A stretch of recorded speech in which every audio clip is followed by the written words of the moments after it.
Olá, meus amigos, meus irmãos, vamos meditar na palavra? Meus amigos, meus irmãos, as poucas vezes que eu respondo a alguns comentários, eu costumo sempre questionar aquela pessoa, não para mim dizer que eu sei tudo, que eu sou melhor, nada disso. Só para mim saber qual o grau de conhecimento bíblico que essa pessoa tem. E aí eu costumo perguntar assim: quantas vezes você já leu as escrituras todinha? E quanto tempo de caminhada você tem na sua fé, né? E para mim, aqueles que às vezes comentam alguma coisa contrária do que nós dizemos, não que eu estou chateado com isso, porque por isso que eu deixo livre os comentários, né? Nunca mando para casa, como diz o ditado, ou bloqueio, eu não faço isso de jeito nenhum. Porque se eu estou aqui, quem está na chuva vai se molhar, está arriscado, né? Então eu estou aqui, eu tenho que aceitar os comentários, tanto positivo como negativo. E assim eu faço. E eu pergunto exatamente para mim saber, porque quando eu vejo as pessoas comentando algo, eu falo, ou ela tem pouco conhecimento, ou quase nenhum, ou pode ter conhecimento, mas está com os olhos fechados, né? E recentemente alguém me disse assim: olha, você tem sua barba branca, seus cabelos brancos, você diz que lê muito, mas você não tem discernimento nenhum, né?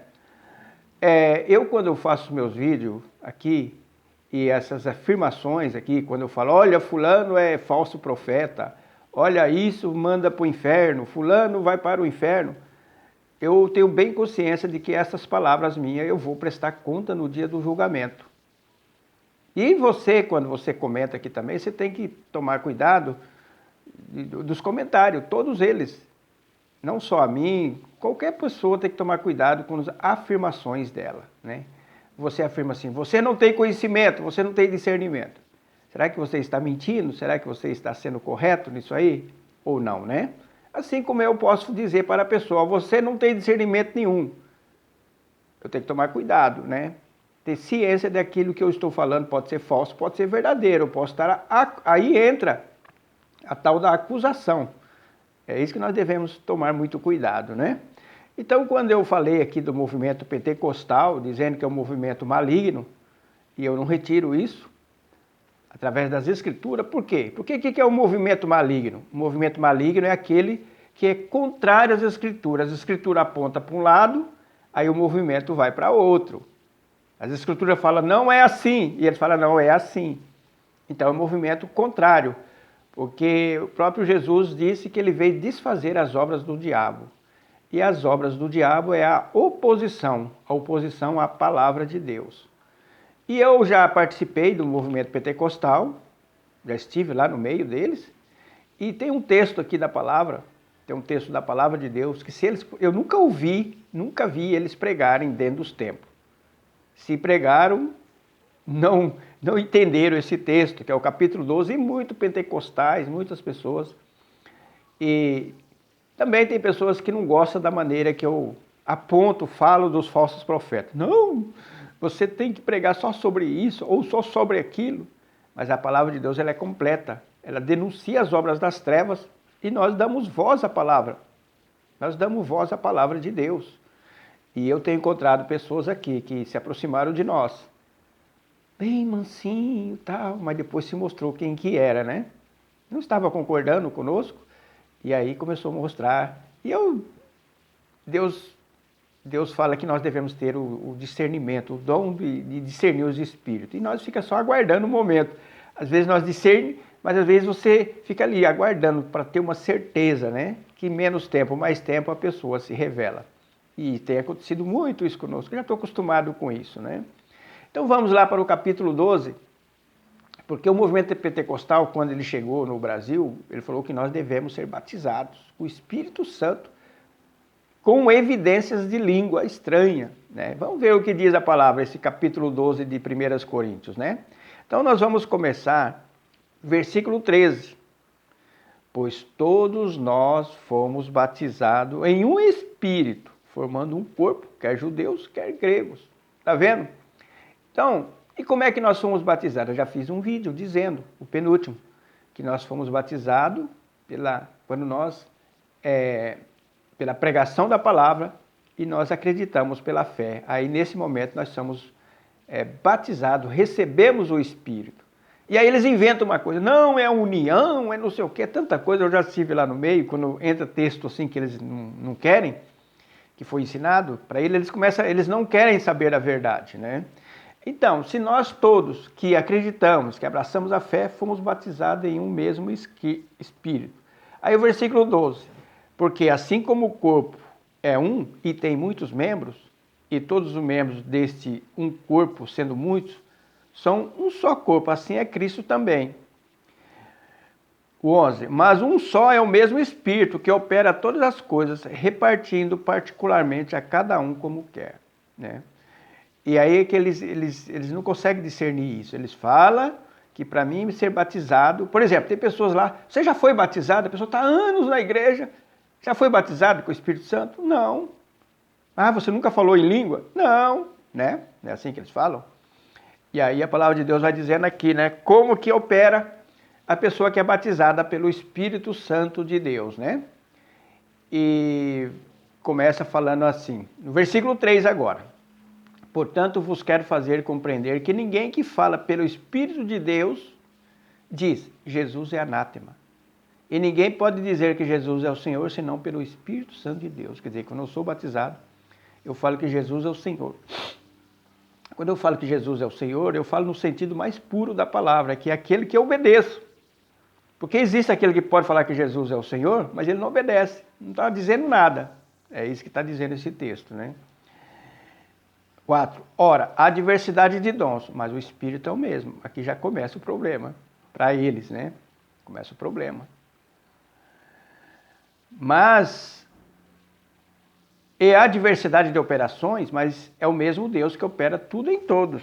Aqui já começa a falar que tem várias maneiras do Espírito Santo atuar. Mas a manifestação do Espírito é dada a cada um, para o que for útil. Está vendo? A manifestação do Espírito é dada para a utilização do quê? Da igreja, está aqui. Porque a um, pelo Espírito, é dada a palavra de sabedoria. A pessoa tem sabedoria, a palavra. E a outro, pelo mesmo Espírito, a palavra de conhecimento. Outros é ensinar. Ele foi batizado. Só que eles não conseguem ver isso. Não conseguem ver. E o outro, pelo mesmo Espírito, a fé. E a outro, pelo mesmo Espírito, os dons de curar. E a outras, operação de maravilhas. E a outra, a profecia. E a outro, o dom de discernir os espíritos. E a outro, variedades de línguas. E a outra, interpretação de línguas. Está vendo, meus amigos, então? E o versículo 14, eles também não querem saber. Vamos ver aqui essa variedade de língua. Será que tem alguma utilidade para a igreja? Porque a palavra de Deus fala que a língua ele tem que ser útil. Será que é útil? Então vamos aqui, capítulo 14, versículo 2. Porque o que fala em língua desconhecida não fala aos homens, senão a Deus, porque ninguém o entende. E em espírito fala mistérios. Aí vai falando. O 4. O que fala em língua desconhecida edifica a si mesmo, mas o que profetiza edifica a igreja. Agora, meus amigos, versículo 6. E agora, irmãos, se eu for ter convosco, falando em línguas, que vos aproveitaria se não vos falassem ou por meio da revelação, ou da ciência, ou da profecia, ou da doutrina? Vocês estão vendo aqui que a palavra de Deus está falando aqui no versículo 6, corroborando o capítulo 12, falando que para mim falar pelo Espírito, se eu sou batizado pelo Espírito, olha o que vai edificar a igreja aqui, ó. Revelação, ciência e profecia e a doutrina. Isso aqui edifica a igreja. Me entenderam? Né? Aí a palavra de Deus vai dizendo, continuando, versículo 10. Versículo 16. De outras maneiras, se tu bendisseres com o Espírito, como dirá o que ocupa o lugar de indulto, o amém sobre a tua ação de graças, visto que não sabe o que dizem? Blá, blá, blá, blá, blá, blá, blá, blá, né? E aí a palavra de Deus fala no versículo 19, um conselho, só que eles não querem esse conselho. Todavia eu antes quero falar na igreja 5 palavras da minha própria inteligência, para que possa também instruir a outros, do que 10.000 palavras em língua desconhecida. Então a palavra de Deus está mandando eles, olha, procura os dons espirituais, aquele que vai edificar a igreja, que vai beneficiar o próximo. Não queremos isso, nós queremos é língua. Sendo que a palavra de Deus fala que as línguas se edifica ele mesmo. Fala lá na casa dele. Lá na casa dele sozinho. Mas por que ele gosta de falar na igreja? Por que será que ele gosta, né? A palavra de Deus fala que na igreja tem que ter intérprete. Senão vai entrar uma pessoa lá que não entende as coisas, vai chamar você de louco e vai escandalizar o evangelho, né? Então, por isso que eu falei que o movimento pentecostal é um movimento que é contrário à palavra de Deus. E a palavra de Deus vai dizendo aqui no 27, 14, 26, que fareis, pois, irmãos, quando vos ajuntares, cada um de vós tem salmo, tem doutrina, tem revelação, tem língua, tem interpretação, faça tudo para a edificação. Então tem que ter sabedoria na igreja, falar assim, será que nós vamos fazer tudo aqui para cada um tirar proveito daqui, dessa coisa maravilhosa que é o dom do Espírito Santo. E se alguém falar em língua desconhecida, faça isso por 2, ou quando muito 3, e por vez. Quer dizer, ordem. Começa um, termina, começa outro, termina. E sabe o que está dizendo aqui? E haja um intérprete. Vocês já viram intérprete dentro dessas igrejas? Eu não, nunca vi. Mas se não houver intérprete, calado, vocês já viram eles ficar calados dentro das igrejas? Está desobedecendo todinha a palavra. Como é que pode ser de Deus uma igreja dessa, né? Mas se o outro que estiver assentado for revelado alguma coisa, cale-se o primeiro. Quer dizer, tudo bonitinho, tudo bem organizado, mas eles falam isso, né? Aí eles falam assim, temos que dar liberdade ao Espírito. O Espírito faz o que quer, mas que Espírito que está fazendo o que quer, né? 32. E os Espíritos dos profetas estão sujeitos aos profetas. Quer dizer, se eu li toda essa palavra, assim, não, tem que ser por ordem, tem que ter uma decência aqui, vamos então. Então, eu tenho o controle sobre, né, os espíritos. E os espíritos do profeta, o espírito dele, que Deus está usando ele, vamos supor assim, né? Então, meus amigos, meus irmãos, eu fico assim, depois que eu comecei a ler a palavra de Deus, por isso que eu abandonei todas essas seitas, essas igrejas, essas denominações. Se não tiver dentro da palavra de Deus, eu não vou. Eu sirvo a Deus em espírito e em verdade. Não vou. Esses dias eu vi uma pregação, para minha tristeza muito grande, de um pastor batista. Batista, hein? Que é uma igreja que zela pela doutrina de uma cidade lá no interior de São Paulo, uma igreja bem tradicional. Um pastor falou uma besteira, meu Deus do céu. Falei, será que esse pastor não lê a palavra? E isso Deus não se agrada disso, é heresia. Está dando alimento contaminado. Ele estava falando sobre a igreja de Laodiceia lá, que mesmo estando morto ainda é salvo. A palavra de Deus fala que Deus é Deus do vivo. Depois eu vou fazer um vídeo sobre isso. Mas o que eu quero dizer aqui agora, que esses textos que eu falei para vocês aqui, de 1 Coríntios, capítulo 12, e o 1 Coríntios, capítulo 14, o movimento pentecostal detesta eles. Se pudesse, eles tiraria daqui, porque a palavra de Deus aponta para um lado, eles querem ir para outro, né?